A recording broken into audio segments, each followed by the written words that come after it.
comenzado hablando del tema de la incredulidad, habíamos hablado de algunas cosas que eran aparentemente contradictorias, ¿cierto? Respecto a eso, y habíamos aclarado algunas cuestiones respecto a la duda. Cuando la duda es buena, cuando la duda es mala. Habíamos visto esas palabritas hebreas ahí que estaban en la Biblia. Y habíamos quedado pendientes con el tema de la fe, un tema muy importante en la vida, porque sin fe no hay nada. Consecuencias de la incredulidad, ¿cómo es un incrédulo? ¿Soy incrédulo o no soy incrédulo? Hay gente que es incrédula. A ver, una cosa es en líneas generales un incrédulo, y otra cosa es específicamente. ¿Qué quiero decir con esto? Un incrédulo es una persona que no es creyente. Si no es creyente, no tiene salvación, ¿cierto? Eso es línea general. Pero los creyentes, los que sí conocemos, a veces somos incrédulos. Y hay cosas que no creemos y por eso que hay cosas que no pasan, ¿sí? A eso me refiero con que hacer la diferencia. Un incrédulo en el sentido de que está perdido, o gente que cree en Dios, pero ciertas cosas no le cree a Dios, ¿sí?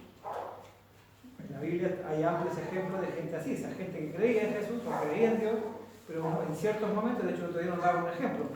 Mira a Pedro, que te han pedido, para Satanás te ha pedido para zarandearte, y yo he rogado para que tu fe no falte. O sea, en ciertos momentos la fe falta. Por eso es que Jesús rogaba para que a Pedro no le falte, ¿sí? Y uno dice, pero ¿sirvió la oración de Jesús o no sirvió? No sé, o sea, ¿cómo lo interpretamos? Porque si uno dice, bueno, no, pues si él lo negó, maldijo, lo traicionó, se fue, abandonó a los discípulos, se fue solo por su cuenta, volvió a las redes, entonces no sirvió la oración. Otra lectura posible de esa situación es, no, sí, él tuvo miedo, negó a Jesús, pero nunca dejó de creer quién era. No sé. Eso es de analizar en otro estudio, no es para ver ahora. Pero dejo esa inquietud. ¿Sirvió esa oración de Jesús? ¿Se cumplió? ¿La fe de Pedro no faltó? ¿O efectivamente, por lo que aparentemente los frutos nos muestran, sí faltó? Se los dejo a su libre interpretación, libre estudio. Bien, acá yo tengo separado las dos listas, entonces tengo una, vamos a usar la otra. Esta. La incredulidad, dice, es más que la ausencia de fe.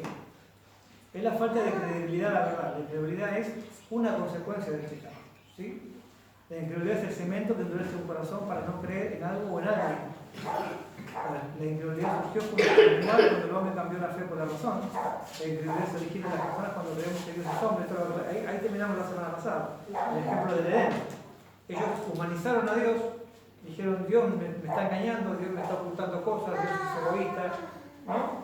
Quiere toda la sabiduría para él solo, no quiere que seamos como él.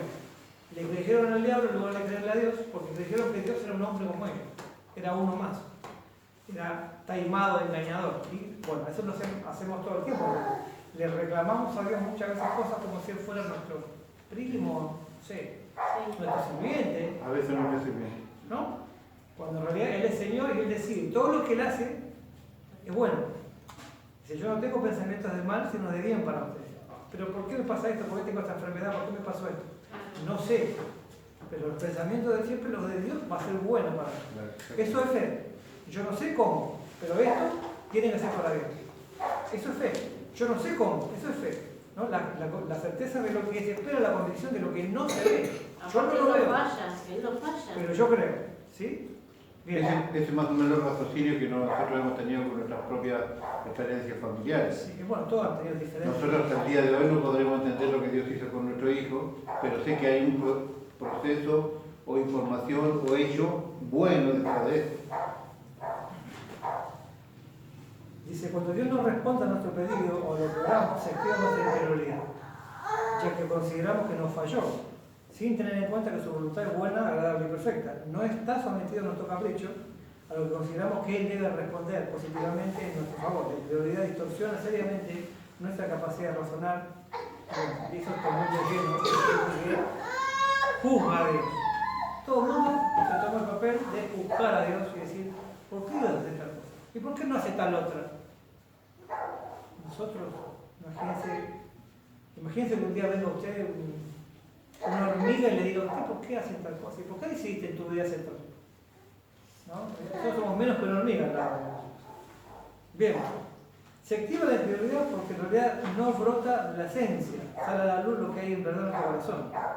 Darle un poco de poder a él y sabrás quién es de verdad. Apretá un poco a un cristiano y prénsalo y verás que sale de su corazón.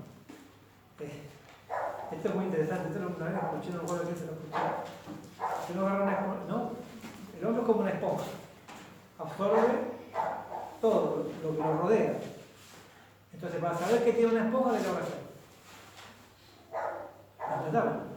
Si yo la aprieto, va a salir agua sucia o va a salir jabón o agua. ¿Sí? O sea, para saber lo que hay dentro nuestro, ¿qué tiene que hacer? Apretar, presionar. Y va a salir. Y uno puede sacar, ¿no? Como el aceite, la primera prensada, lo mejorcito, o puede sacar lo peor que estamos escondiendo ahí para que nadie lo vea, ¿no? Y salpica lo que no queríamos que nadie sepa. ¿Sí? Primera de Pedro 1, 6 al 9, ¿qué dice? Primera de Pedro 1, 6 al 9.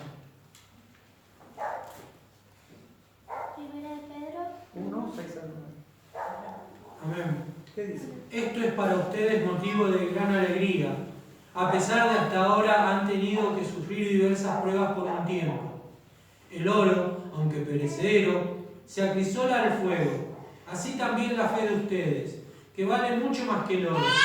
Al ser acrisolada por las pruebas demostrará que es digna de aprobación, gloria y honor cuando Jesucristo se revele. Ustedes lo aman a pesar de no haberlo visto, y aunque no lo ven ahora, creen en Él y se alegran con un gozo indescriptible y glorioso, pues están obteniendo la meta de su fe, que es su salvación. Bien. Fíjese que, La NBI. fíjese que acá dice que es necesario que la fe sea probada para que sea fe. O sea, una fe que no es probada no es fe en realidad, porque todos tenemos fe cuando nos va bien. O sea, cuando estamos en tierra firme y todo nos va bien y sonríe la vida, todos tenemos fe. Cuando nos enfermamos, cuando nos quedamos sin trabajo, cuando el avión se tambalea, cuando se viene a pique, entonces ahí es donde la fe se pone a prueba. Entonces, la fe se tiene que poner a prueba como el oro, dice, porque entonces se va a manifestar la verdad, ¿no? Y dice, al final termina diciendo, a quien amáis sin haberlo visto, y quien creyendo, aunque ahora no lo veáis, os alegréis con voz inefable, obteniendo el fin de vuestra fe, que es la salvación. ¿Sí? O sea, la única certeza de que soy salvo es la fe. O sea, la fe tiene que ser probada, porque si no, nunca voy a saber. ¿Sí? Perdón, pregunto, ¿ha leído primera de Pedro 1 del 1 6 del al 6 9? al 9. Sí. Características de un incrédulo. Un incrédulo razona aún los mandatos divinos. La fe no se siente, no se razona, se vive y se activa. En una de las tantas razones por las cuales el Espíritu Santo no tiene movimiento en la vida de muchas personas, Dios nos manda a vivir por fe por una sola razón, quitarle los límites a Él para operar en todo tiempo y en todo tiempo. ¿Sí? Muchas veces nos vemos en el pueblo por qué no pasan las cosas que pasaban en otros momentos, en otros lugares, que uno ve, escucha, que lee. ¿Por qué no pasa? Y es un tema de fe. Es lo que les pasaba en la época de los jueces. ¿Dónde está nuestro Dios que nos contaron que hizo tantas maravillas en Egipto? ¿Por qué no aparece ahora? Sí, pero vivían en la idolatría y el pecado. Entonces, ¿por qué Dios no se manifiesta? Exclusivamente por falta de fe. Y por pecado. Porque esto es falta de fe, pecado, lo mismo. ¿Sí? Estamos hablando, no se olviden, de los pecados. ¿Sí? Cuando Dios te manda a hacer algo, es porque Él te respaldará. Como dice Éxodo 14, 15 al 16. ¿no? Dios lo mandó a Moisés a liberar a Egipto, a Israel, porque Él lo iba a respaldar. El incrédulo es desobediente, este es otro, ¿no? La desobediencia es una consecuencia de la incredulidad. O sea, ¿por qué no le hago caso a Dios? Porque no creo que lo que me diga sea bueno, me haga bien, me convenga. O no me gusta. ¿Sí? Eso no hago caso. Desobedezco. Es idólatra. Muchos viven en idolatría porque nunca conocieron a Dios. Quieren ser Dios, mandar a Dios, tener el control de todo lo que hablamos recién, quieren darle órdenes a Dios, ¿no? La idolatría es idolatría porque deposita la fe en otra cosa que no es Dios. Hagan otra cosa más que Dios. Su seguridad no está en Dios. O sea, si Dios no me da lo que yo necesito, buscaré en otro lado lo que yo quiero. También quiero. Entonces, en ese momento, Dios no deja de ser Dios. ¿Qué es Dios en este caso? Mi voluntad. ¿Sí? Y todos los medios que yo use para obtener eso que yo quiero. Entonces, eso es idolatría. Porque estoy quitándole el lugar a Dios. Yo pongo las cosas en sus manos.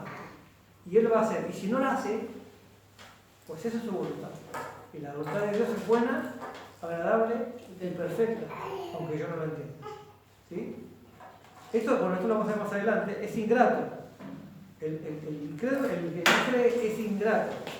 Dice en Proverbios 16:33, la suerte se echa en el regazo, mas del Señor viene toda decisión.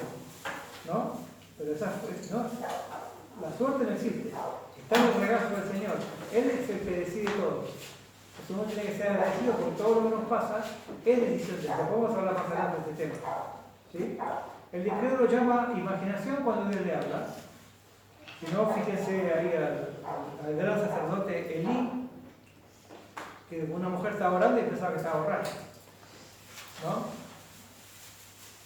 El incrédulo tiene que ver para creer. El incrédulo tiene la palabra como un libro más y no como una realidad. O sea, es un libro de consulta. El incrédulo tiene a Dios como último recurso. Esto es interesante porque, ¿no? El último recurso. Ay, probé esto. Bueno, ¿cuál tengo que ir a Dios? No, es el primero. Sí, claro. Y esto es muy común, ¿eh? El último recurso es Dios. ¿No? Yo intenté, entonces voy a Dios. No, al revés. Siempre el primero es, ¿no? Pero siempre hacemos al revés. El incrédulo ve los problemas más grandes que Dios. El incrédulo vive sin esperanza y si la tiene, la pierde con mucha facilidad. ¿Sí? Y acá tengo el ejemplo de cuando la parábola del sembrador, la semilla que cayó entre pedregales y espinos y fue ahogada por todas las cosas que nos rodean. Ahoga la fe y uno termina no creyendo. ¿Sí? El incrédulo se le hace difícil conocer a Dios. O sea, imagínense, ¿cómo voy a conocer a Dios si yo no creo? Entonces esto es un doble problema, porque si uno no conoce a Dios, no avanza en el camino del Señor, no alcanza a poder descubrir su propósito.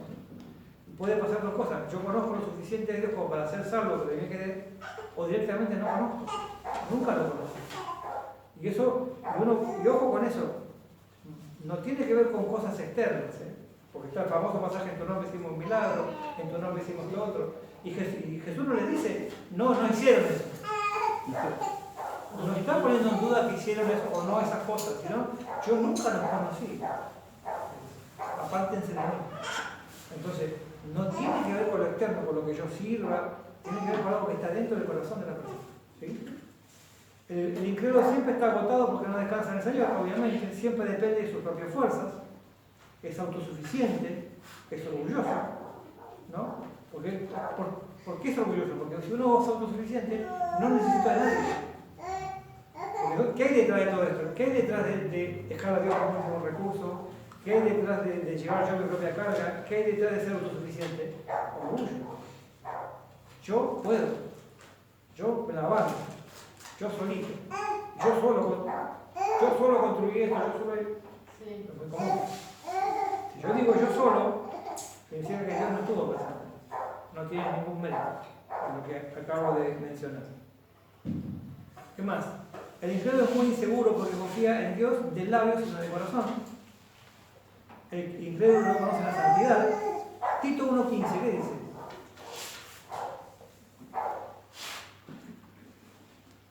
¿Qué tiene que ver la santidad con la fe? A ver qué dice Tito 1:15.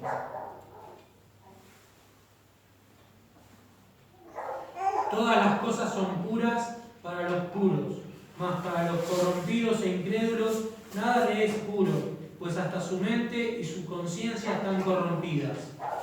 Fíjate que ahí a los corruptos les añade el incrédulos. ¿No? Dice ahí que para los puros todas las cosas son puras, en cambio para los corruptos e incrédulos, la incredulidad está detrás de todas esas cosas. Porque si yo realmente creo en Dios, no voy a ser corrupto. Porque yo voy a saber que la voluntad de Dios es mejor para mí que esta solución momentánea. ¿No? Que no. O el atajo. El atajo. Bien, esa palabra, estaba buscando una palabra y no encontraba. ¿Se entiende? ¿Qué más tengo? El temor. Otra característica del incrédulo. Tener miedos y temores es no dejar a Dios tener el control de todo. Es vivir inseguro, vivir por azar y no bajo la sombra del omnipotente. Mateo 8, 24 al 26. ¿Qué dice?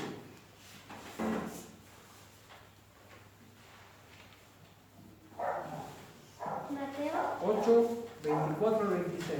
Y he aquí que se levantó en el mar una tempestad tan grande que las olas cubrían la barca, pero él dormía. Y vinieron sus discípulos y le despertaron, diciendo: Señor, sálvanos, que pereceremos. Él les dijo: ¿por qué teméis, hombres de poca fe? Entonces, levantándose, reprendió a los vientos y al mar, y se hizo grande bonanza. El temor igual poca fe. Uno no debe tener temor, porque si uno tiene temor significa que uno no cree que esté en la mano de Dios. Estoy en este caso en la tormenta, estoy en este caso lo que sea que me atemorice. O sea, si yo creo en Dios realmente, no debería tener miedo. ¿Sí? Esto puede aplicarse a los temores, por ejemplo, de salvación, Sí, también. a los temores con respecto a la voluntad de Dios. Yo creo que tengo que hacer determinada tarea o tengo que enfrentar determinado proyecto. Pero hay dudas de eso. ¿Puede ser eso falta de fe o falta de información? Yo creo que sí. Más que nada falta de seguridad en que eso es lo que tienes que hacer. No creo que sea un tema de... Distinto que Dios te diga hacer tal cosa, ¿no? Como vamos a ver el ejemplo, ¿no? Número capítulo 14, ¿no? Vayan y conquisten y digan, no, nosotros no podremos. Ellos sabían claramente qué tenían que hacer, pero les faltaba fe para creer que podían hacerlo. Eso es otra cosa. Pero otra cosa distinta que tengo que ir acá o tengo que ir allá. Esto es otra falta de revelación. El estado de ánimo es muy importante para esta gente, ¿no? Según cómo me siento, es como camino, pienso y acciono. Porque no hay una fe, es un sentimiento. La fe no es un sentimiento. ¿Sí? Parece un sentimiento, pero no lo es. Es una convicción, una certeza. Esa es la Biblia. La incredulidad te quita el acceso a los milagros, ya que los milagros se reciben por fe. Mateo 13, 58. ¿Qué dice? Mateo 13, 58. 58. Sí. Y no hizo allí muchos milagros, a causa de la incredulidad de ellos. Sin incredulidad no vamos a ver. Eso es lo que recién hablábamos. ¿Por qué no se ven las cosas maravillosas que uno ha leído del pasado o de otros lugares, de otras tierras, de otras iglesias? ¿Por qué? Porque no hay fe. Si es el mismo Dios, ¿o no? Es el mismo Espíritu Santo, ¿o no? ¿Por qué no? Cierra tus ojos a la realidad de Dios. Marcos 16, 14. ¿Qué dice? Marcos 16, 14. Cierra los ojos, perdón. A la realidad de Dios. finalmente se apareció a los 11 mismos, estando ellos sentados a la mesa, y les reprochó su incredulidad y dureza de corazón, porque no habían creído a los que le habían visto resucitado. Te cierra los ojos a la realidad de Dios. Te opone a la verdad. 1 Timoteo 1:13 dice: a pesar de que yo antes blasfemaba el nombre de Cristo, en mi insolencia yo perseguía a su pueblo, pero Dios tuvo misericordia de mí, porque lo hacía por ignorancia y porque era un incrédulo, dice Pablo. O sea, él no creía. ¿Por qué estaba en contra de la verdad? Porque no creía. ¿Sí? La incredulidad te pone inclusive en contra de la verdad. Te aparta de Dios en su voluntad, lo que hablábamos recién. Hebreos 3:12. Cuidado, hermanos, no piensen en lo malo ni dejen de confiar en el de Dios que vive para siempre, para que no se aparten de él. Hebreos 3:12. Te quita acceso a lo sobrenatural, por esto lo hablábamos recién, te lleva a desagradar a Dios. ¿Por qué? Por un pasaje muy famoso, Hebreos 11:6. Sin fe, que sigue, es imposible agradar a Dios. O sea, no, es imposible que si no tenemos fe, Dios se agrade a nosotros. Porque Él cree que, o sea, el único acceso a Dios es la fe. No hay méritos, no hay acciones, no hay caminar a Luján, ni de rodillas, ni pagar no sé cuántos sacrificios. No hay nada que podamos hacer para eso. Nada. Solamente por fe. Si no tenemos lo único que Él pide, es imposible agradarle. Es imposible cumplir su voluntad. Bien, ahí tenemos incredulidad, ¿cierto? ¿Qué más me a ver. Quiero cerrar todo hoy yo. Ya tengo ahí está la conclusión, pero yo antes de la conclusión, antes de llegar a una conclusión final, quería comentar un poquito. Vamos a poner algún pecado, porque quedan muchos pecados afuera, ¿no? No podemos hablar de todos los pecados. ¿Hay algún pecado más? Yo había pensado un par, y el otro día, escuchando una prédica, me percaté de un pecado que yo tenía acá en esta lista, pero así pasado muy por arriba, casi ni lo mencionamos cuando hablamos los martes. Y dije, y esto es digno de ser tomado en serio y expuesto. Así que voy a... Subtítulo, perdón. Otro pecado que no tomamos mucho en cuenta. ¿Dónde tengo mis notas?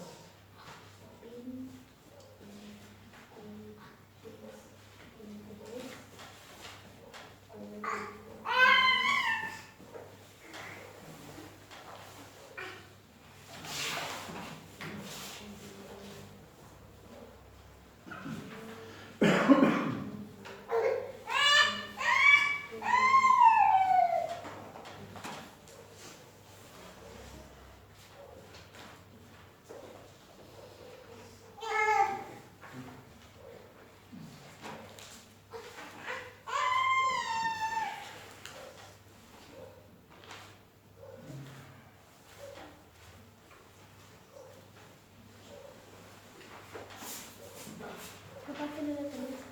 Sí, sí, sí.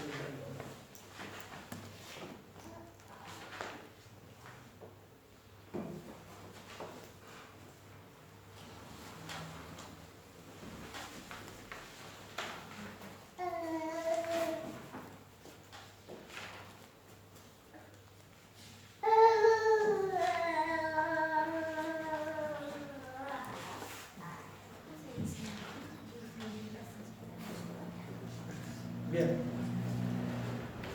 Y este pecado, ustedes van a decir, ese pecado era. Yo lo mencioné el martes, porque la verdad que me impactó esa prédica que escuché, porque yo lo reconozco que tengo un problema muy serio con esto, que es el pecado de ingratitud. ¿Pecado? Ingratitud. Siempre como que, bueno, ya cuando empezamos a ver el tema de los pecados dijimos que tenemos la idea de que hay pecadillos, ¿no? Y ser ingrato es un pecadillo para muchos, ¿no? O sea, ni siquiera lo consideramos un mandamiento, o sea, está bien ser gratuito y agradecido, pero si soy mal agradecido no pasa nada, ¿sí? ¿Será un mandamiento o no es? Porque si es un mandamiento y yo no lo hago, es pecado. Si no es mandamiento, no es pecado, ¿sí? ¿Qué dice 1 Tesalonicenses 5:18? Otro que va a buscar Filipenses 3:15 y 17. Otro que va a buscar Filipenses 4:6. Perdón. Primera de Tesalonicenses 5:18. El segundo, ¿cuál era? Colosenses 3:15 y 17. Amén. Y Filipenses 4:6. Tesalonicenses. ¿Qué dice? Dad gracia en todo, porque esta es la voluntad de Dios para con vosotros en Cristo Jesús. ¿Cuál es la voluntad de Dios? La voluntad de Dios es o sea, si yo no hago la voluntad de Dios, ¿cómo se llama?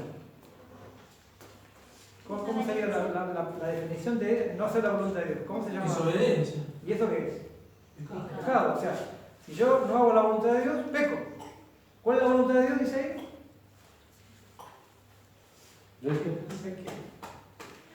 Dar gracias en todo. Sí. Porque esa es la voluntad de Dios. Filipenses Filipenses 4:6. ¿No? O sea que si yo no doy gracias a Dios en todo, ¿qué estoy haciendo? No estoy haciendo la voluntad de Dios. ¿Es un mandamiento o no? Sí. Colosenses 3:15 y 17, ¿qué dice?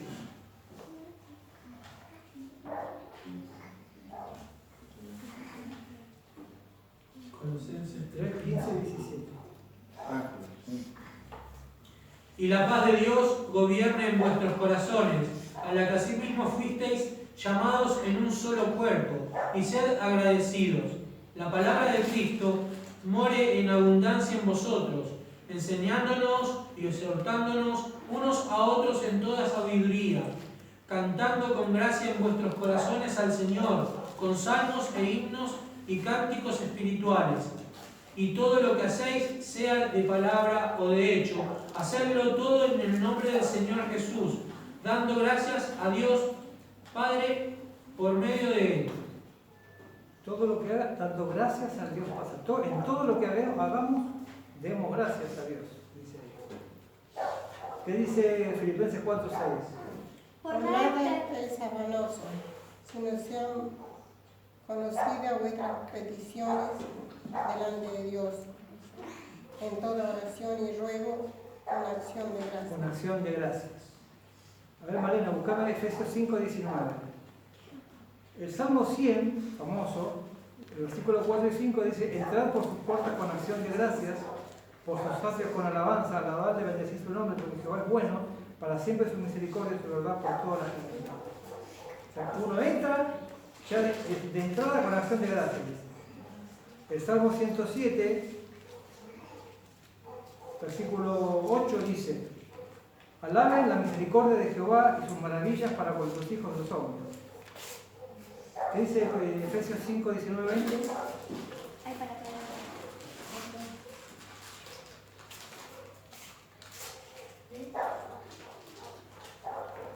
Efesios 5, 19. Sí.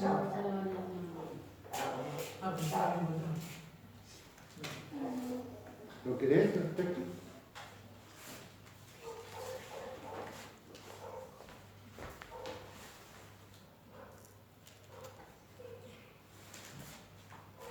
Hablándose de los otros funciones. Sí.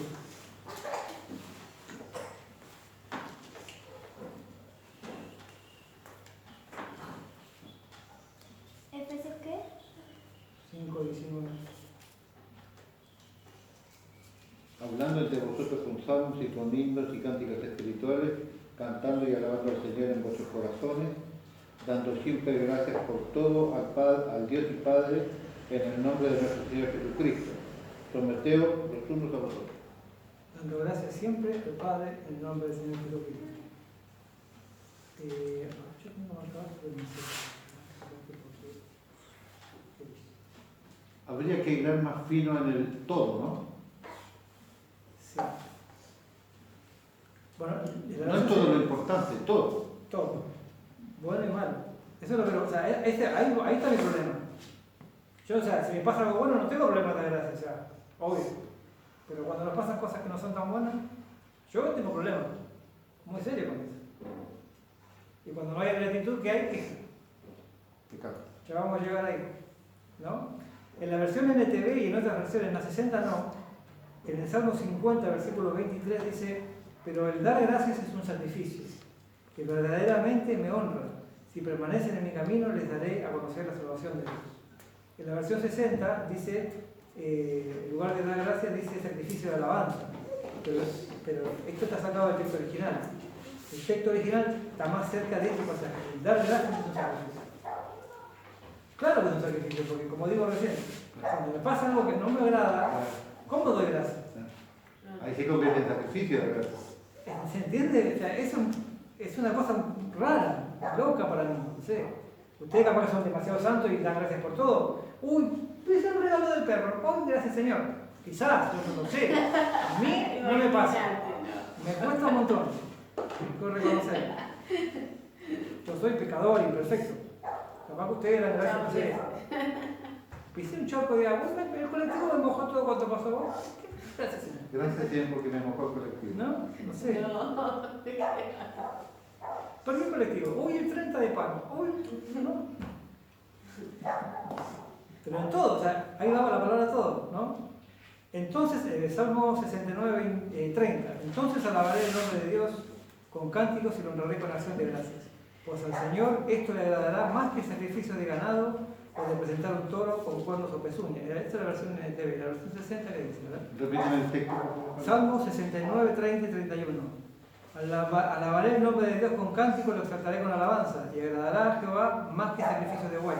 Claro, en la versión NTV y en otras, figura así.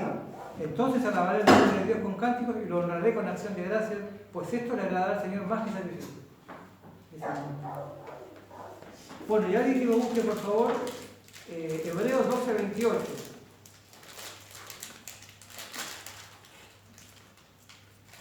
Hebreos 12, 28. Amén.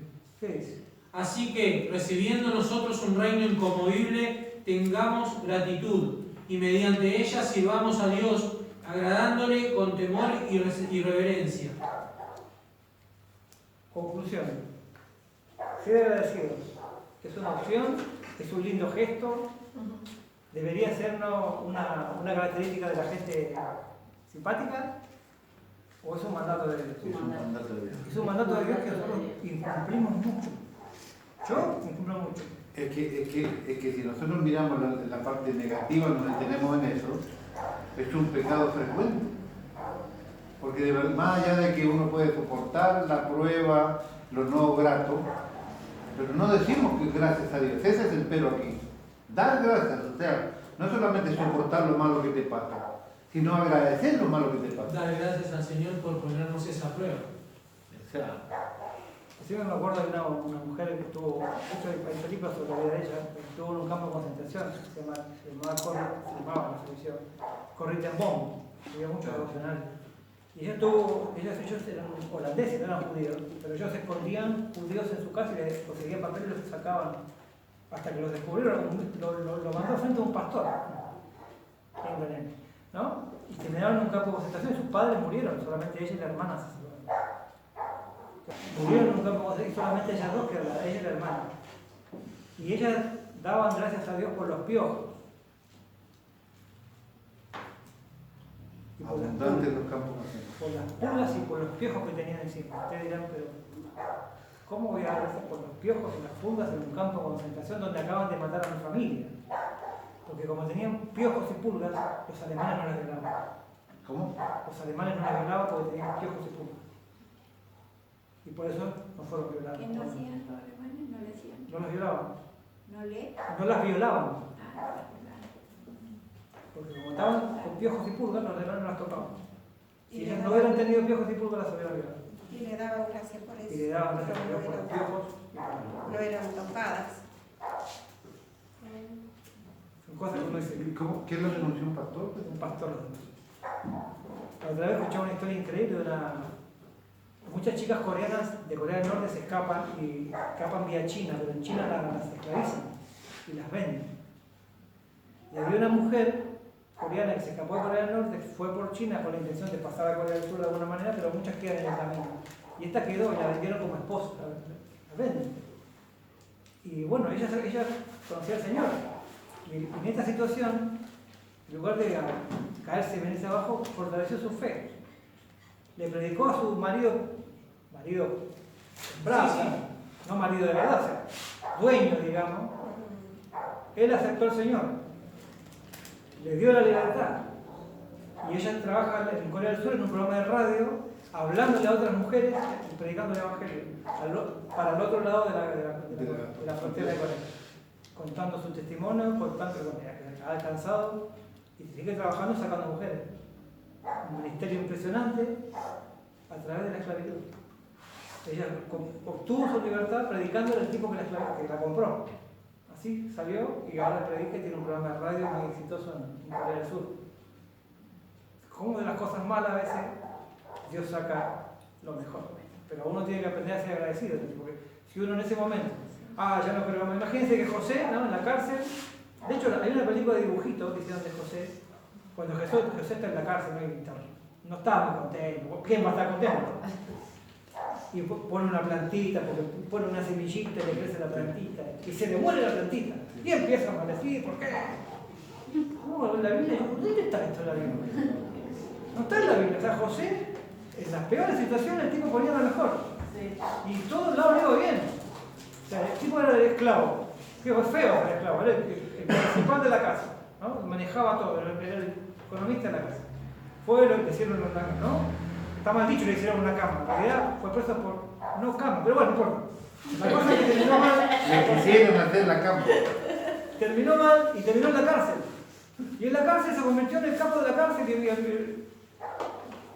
el tipo nunca se puso a quejarse y a dar broncas contra Dios por la situación que vivía. En la situación que vivía, Dios me puso acá. Y de hecho se lo dijo a los hermanos. Dios permitió todo esto para nuestro bien. Y Dios lo sacó y lo convirtió en primer ministro de Egipto. Salvó a todo su pueblo y a toda su familia. Y el ejemplo con el que voy a cerrar el tema de ingratitud es este. Porque claro, ¿qué es lo contrario de ingratitud? La queja.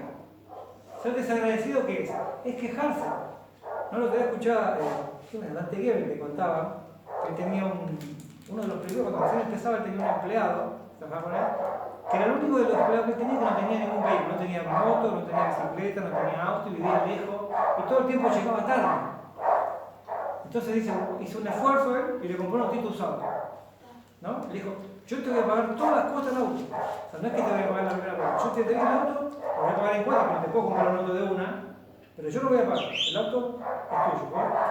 Preocupate, vos usá tu auto y yo me ocupo de pagar las cuotas del vehículo. No, uno esperaría que una persona que todo el tiempo andaba quejándose en los colectivos, que todo el tiempo llegaba tarde, estaría muy contento, sí, obviamente, al principio estaba, ¿no? El sueño de mi vida, pensé que nunca iba a tener un auto, al poco tiempo, che, pero qué impresionante lo que hay que pagar de patente, ¿no? Y el seguro, y tú puedes andar sin seguro, tengo que tener sí pagar seguro, che. Sí, ley, no puedes andar sin seguro y tenés que pagar la patente. No, pero si lo he sabido eso. Encima el aire, la calefacción no sirve para nada, no funciona para nada en ese auto. Y encima, ¿sabes cómo duele el brazo? Tanto está con la...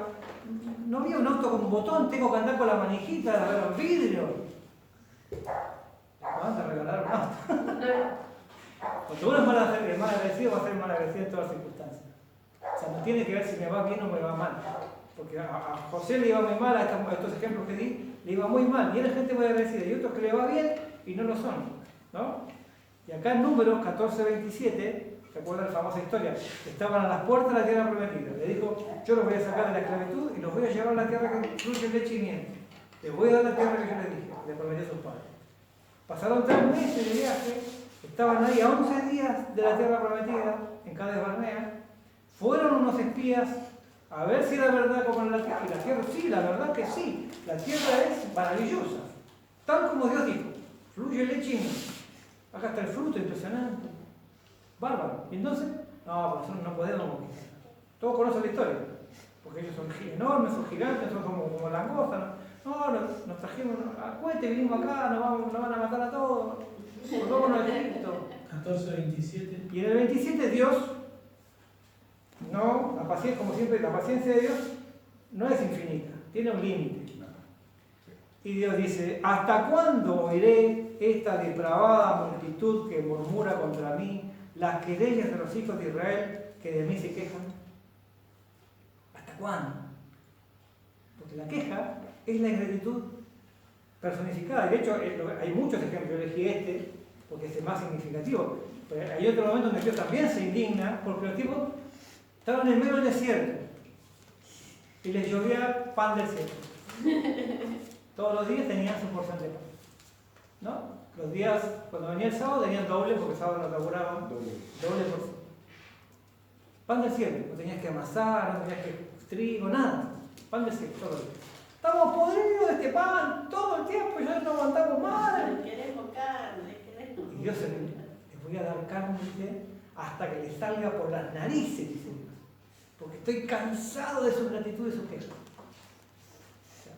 No importa cuánto Dios nos dé. Siempre, así como hay siempre hay motivos para dar gracias, siempre hay motivos para quejarse. Y siempre hay motivos para ser ingrato. Siempre. Cualquiera sea la circunstancia, aunque tengamos un auto nuevo. Cualquier cosa puede ser motivo para ser ingrato. Y ser ingrato es pecado. Es pecado. Porque Dios nos manda, como vimos hoy, a ser agradecidos y a dar gracias a Dios en todo. Cuando somos bendecidos deberíamos tener cuidado con las expresiones que tenemos por el bienestar recibido. Porque eso también incluye la queja. Claro. Ahora, puede ser que esta situación de no haber dado gracias en el tiempo oportuno haya impedido tener otras bendiciones que estaban agregadas a eso. Es posible, no podemos saber. Sería ser historia alternativa, pero puede ser. En principio se comieron, ninguno de esos dentro de la tierra prometida se comieron 40 años de desierto. Sí. Bien, y vamos, yo voy a cerrar acá. Esta va a ser la última clase de este tema. Quiero cerrar con unas funciones generales. Quedaron pecados afuera, por supuesto, pero digo, espero lo más trascendente, o lo más cercano, o lo más grave, no sé, grave en el sentido de que causan más consecuencias en la familia, en la iglesia.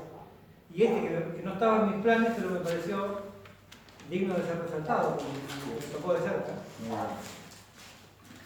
Ahora, ¿Qué tengo que hacer con el pecado? O sea, está bien, ya sé, estos son pecados, son todos pecados. ¿Qué hago con el pecado? ¿No? Porque ya vimos que ocultarlo no sirve, porque de repente hacen así, salpican el pecado, la persiana y salta la realidad. ¿No? ¿Qué hay que hacer? Primero, reconocer mi pecado. Claro, es fácil.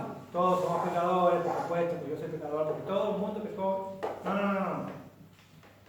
Eso no es reconocer el pecado. Eso es saber que todo el mundo es pecador. Reconocer mi pecado es decir, Señor, este es mi pecado.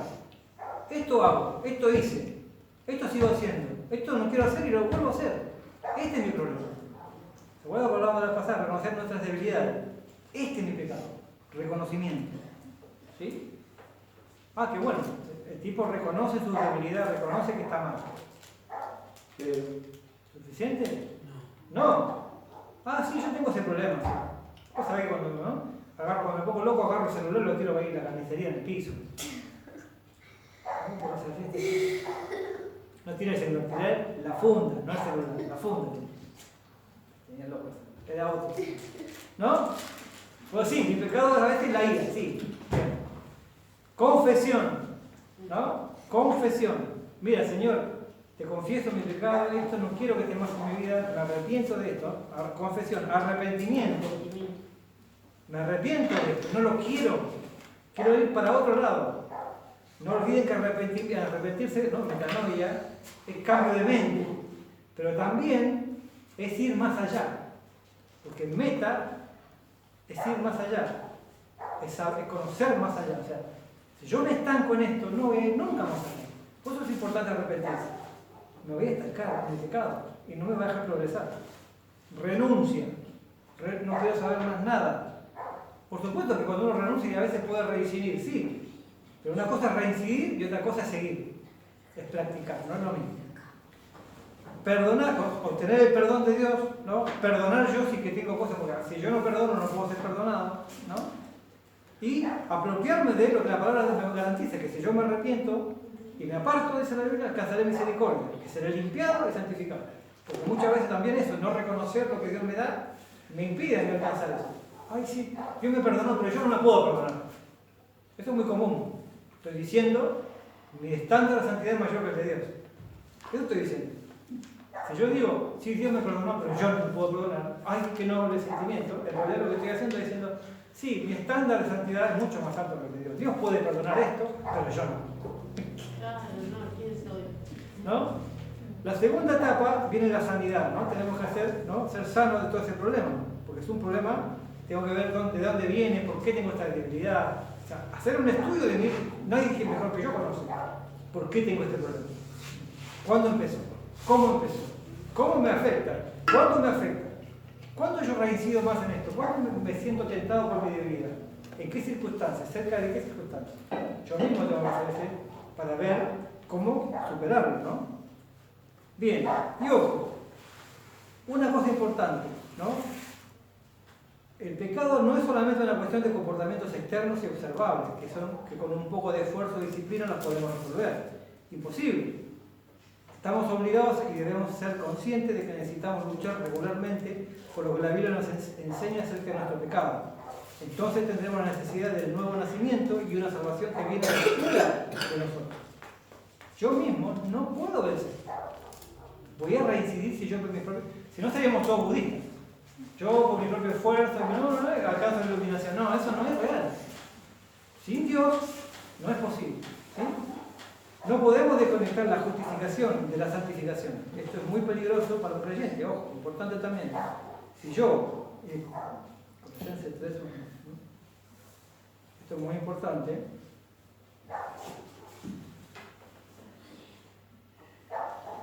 Dice la Biblia ahí, en Colosenses 3, del 1 al 10. Si pues haber resucitado con Cristo, ya sé por qué puse. Dice, sin la ayuda del Espíritu Santo, sin la intervención espiritual de Dios y del reconocimiento de la sangre de Cristo como Redentor nuestro, no hay restauración posible, ni redención, ni nuevo nacimiento que pueda aplicar para resolver nuestro problema. La Biblia dice que debo morir a una vieja naturaleza y entonces debo hacerlo, aplicando los principios que la Biblia nos enseña. Si yo no muero a esa vieja naturaleza, va a seguir estando ahí, ¿sí? Si pues, haber resucitado con Cristo, buscar las cosas de arriba, donde está Cristo sentado a la diestra de Dios. Poner la mira en las cosas de arriba y no en las de la tierra, porque habéis muerto y vuestra vida está escondida con Cristo en Dios. Cuando Cristo, nuestra vida, se manifieste, entonces vosotros también seréis manifestados con Él en gloria. Haced morir, pues, lo terrenal en vosotros: fornicación, impureza, pasiones desordenadas, malos deseos y avaricia, que es idolatría, cosas de las cuales la ira de Dios viene sobre los hijos de desobediencia, las cuales vosotros también anduvisteis en otro tiempo cuando vivíais en ellas. Pero ahora dejad también vosotros todas estas cosas: ira, enojo, malicia, blasfemia, palabras deshonestas de vuestra boca. Fíjese que hay una lista primera que son terribles, ¿no? Fornicación, pasiones desordenadas, idolatría, ¿no? Después te dice, bueno, muchos de ustedes eran esto, ¿sí? En otro tiempo, dice. Pero después dice, pero ahora dejad también vosotros todas estas cosas: ira, enojo, malicia, blasfemia, palabras deshonestas de vuestra boca.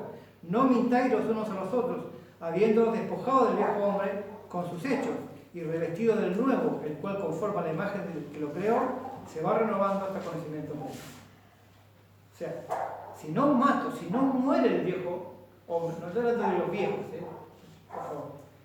El viejo hombre, No me dice caso. si no muere esa naturaleza antigua, nunca la voy a superar, o sea, siempre va a estar ahí. Debe morir, hacer morir, ¿no? Esto es una imagen horrible, pero si usted quiere hacer morir un gatito, se tiene que poner en agua hasta que se asfixia. No. Sí, sí. Horrible imagen, ¿no? Si no se ahoga, no muere.